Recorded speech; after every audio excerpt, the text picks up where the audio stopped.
folks, it is Virginia with Satsuma Diaries. I hope you're well.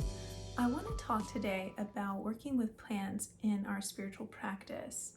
As an intuitive for many years, I have been tuning into the plant kingdom both on purpose but also just organically as a part of my meditation practice. I'll hear from my guides that I need to work with this plant or that plant for healing, both physical healing and spiritual healing. And so herbalism has been playing an increasingly large role in my spiritual life, and maybe that's true for you too. If so, I hope this video helps you kind of gauge where you might be able to connect more deeply with the plant kingdom. And I just want to share methods that I've used in my own spiritual practice that have helped me deepen the connection, and so I'm hoping they help you as well. So one thing I want to share with you is that the plant kingdom has been kind of educating me over the years about what the plant kingdom's role is in our life, how they can help us and what they represent in this plane. So the plant kingdom, what I've been told by my plant guides is that every flower, let's start with flower essences, every flower resonates a different part of the Godhead. So all the rays of the Godhead, which reflect the different energy centers in our body, the chakras, the 7 rays, the flowers in the plant kingdom kind of resonate with these same rays. So they each have an emanation that they are sharing with the human family. And so depending on what flower or plant that you adopt in your practice, you'll be working with a different ray of God or a different ray of the universe or source, whatever term works for you. And so that will actually reflect back into your chakra system. So some flowers will use the blue ray, and they'll build and strengthen the blue throat chakra in your energy system. So I hope that's making sense. Broadly, the flower kingdom, specifically the flower helpers in our plane, they're radiating a specific frequency for us. They're holding the frequencies of innocence, of childlike wonder, and joy and beauty. They're kind of like the heart energy, actually, and they have a really close relationship with the Fae kingdom as well, with the Fae and the elementals. And the Fae actually represent the heart chakra, the heart energy on this plane as well. So you'll feel that when you're around flowers and you're working spiritually with plants. So just know that. I believe that the plant kingdom is really on its own path of evolution. They're an expression of Gaia, just like we are and just like the animal kingdom is. And Gaia is on a path of evolution just like we are. So we have a collective evolution with the plants and the animals in Gaia's journey. And so we're kind of walking each other home, so to speak, but plants also help support the human family too on our evolution, on our path. They're pathways. The plant kingdom can be a pathway back to divine connection, is what I want to share with you.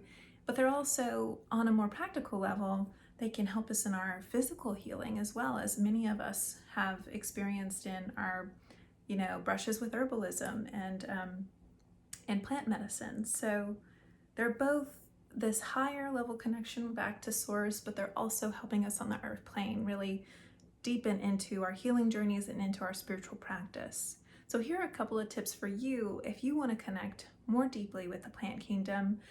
So the biggest thing to know, one of the first things they shared with me was that belief is so important when you're working with any kind of medicine, but especially plant medicine.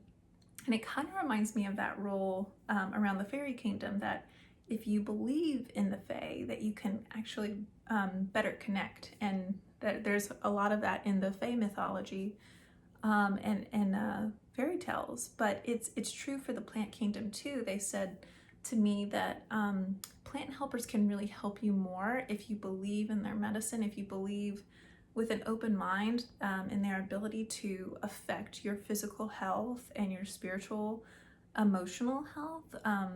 that kind of bridges the connection and allows their energy to enmesh with yours. So you have to stay open-minded. You have to use kind of proactive intentions that you're open to plant allies working with you and their medicine that they offer.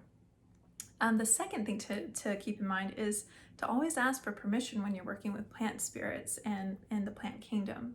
So this is really the tenet of animism. It's the idea that animism is the idea that all things are living and are conscious in the natural realm. So stones and trees and flowers, water, the elements, they all have attending personalities. So whether that's the elemental realm or it's actually the consciousness of the plant or the consciousness of water, it's all alive and it's communicative and it's speaking to us and it's kind of in dynamic interplay with our consciousness.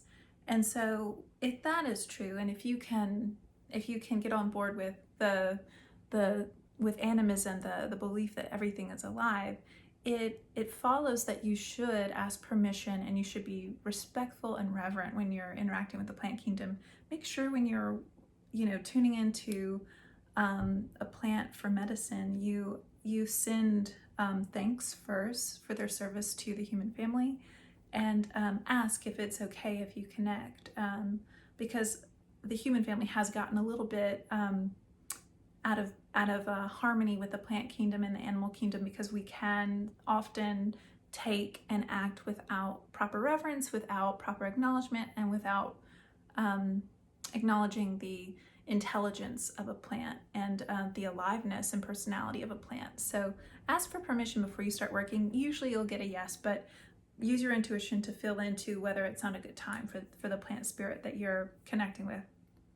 Number 3 is, and this is true for any spiritual practice and every ritual you do in your spiritual practice, always do anything you do it in love. So when you're working with plant spirits, make sure that you do it in the spirit of love. And if you're working with intention or you're working with ritual, make sure that the plant spirits that work with you, they want to be partnering with you in a benevolent way.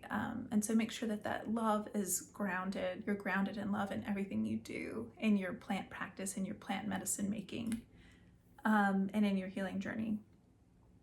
So the last tip I'll offer you is, when you work with plant spirits, it's always good to give something back to the plant kingdom. If you're going to take a blossom or take a leaf or take a bundle of wood or take a little bit of fresh spring water, have a way that you can give back to the plant kingdom and the nature kingdom.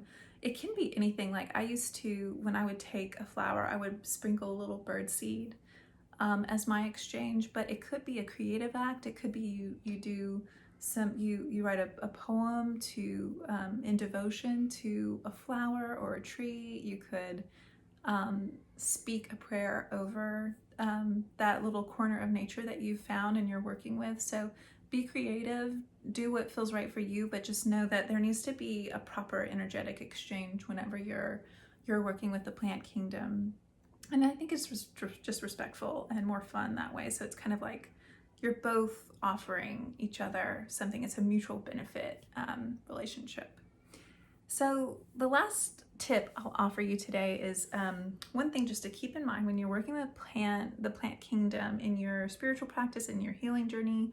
Know that connection with the Fae will come up, the Fae and the elemental realm could come up for you. Most often when I'm asking to meet the spirit behind a plant, I'll actually get a visual ID of a fairy or a sprite. Sometimes it'll be a troll or a gnome.